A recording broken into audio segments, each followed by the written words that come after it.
Ce que le président Ibrahim Traoré vient de faire au Burkina Faso, dans beaucoup de pays africains, je pense que le peuple va monter dans les rues. Le peuple va dire, mais pourquoi est-ce que ce gouvernement-là cherche encore à nous prélever de l'argent? Prendre une telle décision de retirer 1%, de prélever 1% sur le salaire des travailleurs, sur le salaire même des fonctionnaires publics et privés pour une cause nationale, pour les militaires, je peux vous assurer que il faut que le peuple ait confiance à son gouvernement pour accepter cela. Le capitaine Ibrahim Traoré a pris une décision avec ses ministres, bien sûr, de prélever 1% des salaires des travailleurs du public, mais pas seulement du public, également du privé. Ce prélèvement va permettre d'augmenter le salaire des militaires au front, qui va passer de 60 000 francs CFA à 80 000 francs CFA. Imaginez-vous, un militaire qui est au front, qui touche 80 000 francs CFA. Vous pensez que c'est énorme pour lui? Mais non. Et il précise également ici que ce prélèvement-là sera uniquement pour une seule année et que ça va permettre de pouvoir éradiquer le terrorisme au Burkina en 2024. Dans tous les cas, donner beaucoup plus d'outils, beaucoup plus d'armes aux populations et à l'armée pour pouvoir se libérer du terrorisme. Ce prélèvement sur les rémunérations, il y a un prélèvement de 25% sur les primes, toutes les formes de primes dans tous les départements ministériels où il y a des primes qui ont été prévues. Et également au niveau des sociétés d'État, des EPE, toutes les primes donc vont subir une retenue de 25% pour alimenter les fonds de soutien patriotique. Ce nouveau prélèvement qui a été institué va accompagner la dynamique des reconquêtes du territoire pour faire en sorte que l'année 2024 soit véritablement donc l'année qui marque la fin du terrorisme au Burkina. Et nous avons bon espoir que, au regard de la motivation des forces sur le terrain, si les moyens sont mis à leur disposition, nous allons pouvoir sortir très vite de cette situation. Au Burkina Faso, ils vont prélever 25% sur les primes dans les départements ministériels. Donc, qu'est-ce que cela signifie donc? Non seulement il y a 1% qui vont prélever sur les salaires de tout le monde, mais également dans les départements ministériels, c'est-à-dire des personnes qui ont des primes, souvent des grosses primes, c'est-à-dire tu as parlé de 400 000 francs jusqu'à 1 million de francs CFA, il y aura également des prélèvements de 25% sur ces salaires-là. Pourquoi? Parce que l'État doit être celui qui montre l'exemple. Vous savez, au Burkina Faso, par exemple, le président Ibrahim Traoré a refusé de prendre son salaire de président et de uniquement prendre son salaire de capitaine. Je connais beaucoup de pays africains où un État décide de prendre une telle décision dans le salaire des travailleurs. Je vous assure qu'il y aura hécatombe. Tout le monde sera à l'extérieur. C'est pour cela que lorsque cette décision a eu lieu, je me suis demandé comment est-ce que le peuple va réagir. Est-ce que le peuple sera d'accord avec ça? Est-ce que le président de la République avec ses ministres peut prendre une telle décision de couper directement, de prélever directement dans le salaire des travailleurs 1% parce qu'ils veulent pouvoir fournir leur armée en munitions, pouvoir également faire ce qu'ils puissent vivre bien aussi. Parce que quand ces gens-là partent au fond avec 60 000 francs de salaire, c'est sûr qu'ils ne peuvent pas être moralement bien, quoi. En tout cas, 60 000 francs CFA pour pouvoir gérer une famille de loin, c'est pas facile. Donc, j'ai essayé de regarder comment est-ce que la population a réagi à ça. Est-ce qu'ils sont d'accord? Est-ce qu'ils sont contre ça? C'est une bonne initiative, dans la mesure où ça contribue en tout cas à améliorer et renforcer déjà les acquis commencés et pour la reconquête du territoire. Ça y va avec notre quiétude. Si on ne fait pas ça, qui va venir nous donner un fonds pour qu'on paye nos armes? Moi, honnêtement, on ne devait pas parler de ça parce que 80 000, c'est quand même rien pour le sacrifice qu'ils font.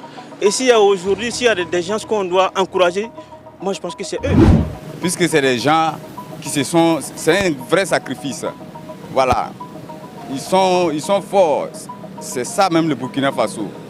Oui. Moi seulement je veux même qu'on ajoute même si plus. Oui. Moi c'est à mon humble avis.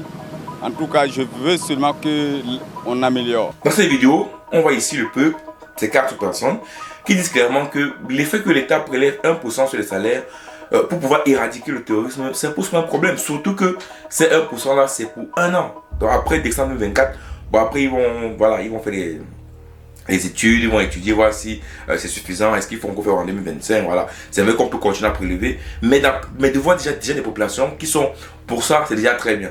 Après, c'est sûr qu'il y a des populations qui sont contre. Tout le monde ne peut pas être pour.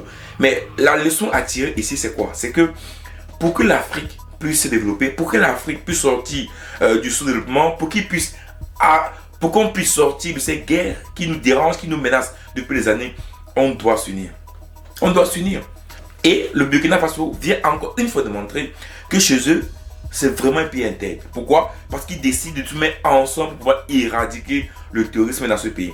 Vous savez, un pays qui est en guerre ne peut pas dire qu'il puisse vivre avec la stabilité. C'est pas possible. Même si à Ouagadougou, même si à Bobo Dioulasso, même si à Banfora, même si dans toutes ces villes-là où il y a beaucoup de population, il n'y a pas de guerre, c'est pas parce que il n'y a pas de guerre que cela signifie que tout le pays se porte bien. Comment vivre bien à Ouagadougou ou à Bobo Dioulasso quand je sais que là-bas à l'est du pays, là-bas au nord du pays, il y a des populations qui vivent mal? Comment?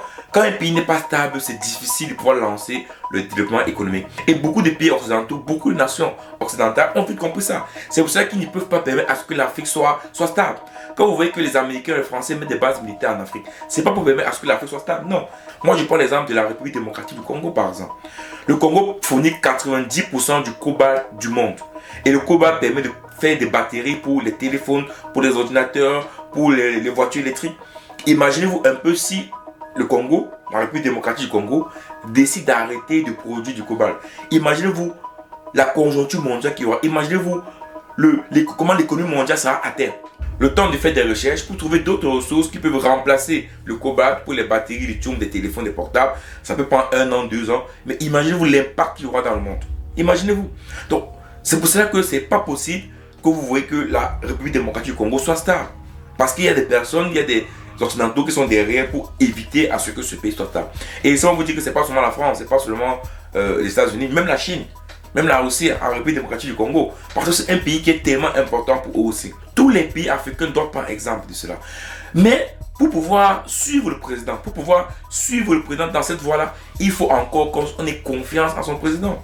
Quand vous avez des présidents qui touchent 300 000 $ par mois, 54 000 $ par mois, 100 000 $ par mois, alors que la population vit avec moins de 2-3 $ par jour, comment est-ce que vous voulez faire confiance à votre président? Non, c'est pas possible. L'exemple doit venir du haut. Et quand l'exemple vient du haut, ça amène la population à pouvoir s'unir. Et laissez-moi vous dire qu'avant que le président Ibrahim Traoré ne fasse ses prélèvements obligatoires, il y avait déjà des personnes au Burkina Faso qui venaient donner de l'argent de manière volontaire pour leurs forces de défense. Parce qu'ils ont compris que ces gens-là travaillent pour le pays. Pour que l'Afrique puisse se développer, il n'y a qu'un seul moyen, c'est de s'unir. C'est en s'unissant qu'on pourra avoir de l'argent qu'il faut pour pouvoir développer nos pays. Vous savez, quand nos pays partent prendre des aides au Banque mondiale, à la France, ces aides-là, vous pensez que si le peuple se met ensemble, si le peuple s'unit, c'est pas possible d'avoir les aides de la France, le même montant des aides de la France ou même de la Banque mondiale. C'est possible de l'avoir.